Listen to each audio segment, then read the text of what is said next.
இளமை கால போராட்டங்களும் வேதனைகளுமே எதிர்காலத்தில் சாதனை மிகு தலைவர்களை உருவாக்குகின்றன. இதற்கு சிறந்த உதாரணம் இன்றைய பாரத பிரதமரும் உலக தலைவர்களில் செல்வாக்கு மிகுந்தவருமாக விளங்கும் நரேந்திர தாமோதரதாஸ் மோடி.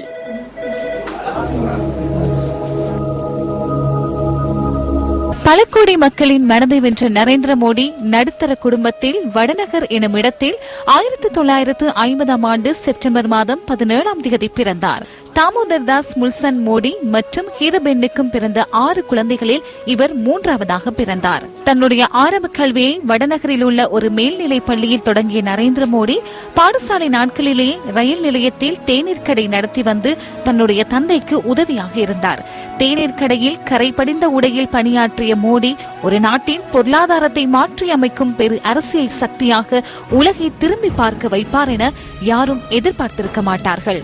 தன்னுடைய 8 வயதில் RSS என அழைக்கப்படும் தேசிய தொண்டர் அணியில் உறுப்பினராக இணைந்த மோடி குஜராத் பல்கலைக்கழகத்தில் அரசியல் அறிவியல் துறையில் முதுகலை பட்டம் வென்றார். RSSஇன் தீவிர பற்றாளராக செயற்பட்டு வந்த மோடி அதன் பின்னர் பாரதிய ஜனதா கட்சியின் உறுப்பினராக இணைந்து ஒரே வருடத்தில் குஜராத் மாநில பொதுச் செயலாளராக உயர்ந்தார்.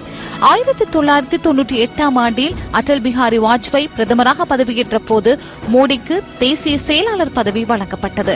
தனக்கு வழங்கப்பட்ட அனைத்து பணிகளிலும் மிக தீவிரமாக ஈடுபாட்டுடன் பணியாற்றிய மோடி 2001 ஆண்டு அப்போதைய குஜராத் முதல்வராக இருந்த கேசுபாய் பட்டேல் ராஜினாமா செய்ததை தொடர்ந்து பாரதிய ஜனதா கட்சியின் தனிப்பெரும்பான்மை ஆதரவுடன் குஜராத் மாநில முதல்வராக பதவியேற்றார். எனினும் அதே வருடம் பதவியை ராஜினாமா செய்த மோடி மீண்டும் அதே வருடம் சட்டசபை தேர்தலில் போட்டியிட்டு வெற்றி பெற்று குஜராத்தின் முதலமைச்சராக பதவியேற்றார். 2007 ஆண்டு நடைபெற்ற தேர்தலில் வெற்றி பெற்று 3வது முறையாகவும் குஜராத்தின் முதல்வராக பதவியேற்றார்.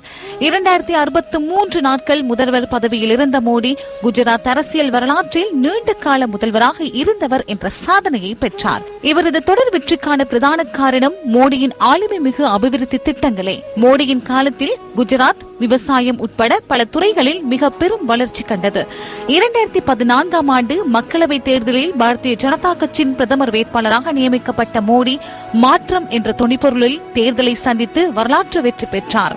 நாடே திகைக்கும் அளவிலான ஊழல் குற்றச்சாட்டுகள் சுமத்தப்பட்ட போதிலும் 2 தவணைகள் அசைக்க முடியாத சக்தியாக விளங்கிய காங்கிரஸை படுதோல்வியடைய செய்த மோடி 2014 ஆண்டு மே மாதம் 26 இந்திய பிரதமராக பதவியேற்றார். அபிவிருத்தியை அடிப்படையாக கொண்ட மோடியின் அரசியல் கருத்துக்களும் காங்கிரசின் ஊழல் கலாச்சாரமுமே காங்கிரசின் வீழ்ச்சிக்கு காரணமாகவும் இந்தியாவின் மாற்றத்திற்கு காரணமாகவும் அமைந்தது.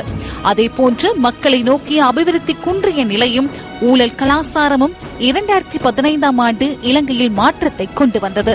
இந்த நிலையில் மாற்றங்களை ஏற்படுத்திய இரு தலைவர்களினதும் சந்திப்பு இரு நாட்டிற்கும் ஆக்கப்பூர்வ மாற்றங்களை வழங்க வேண்டும் என்பதே எதிர்பார்ப்பு.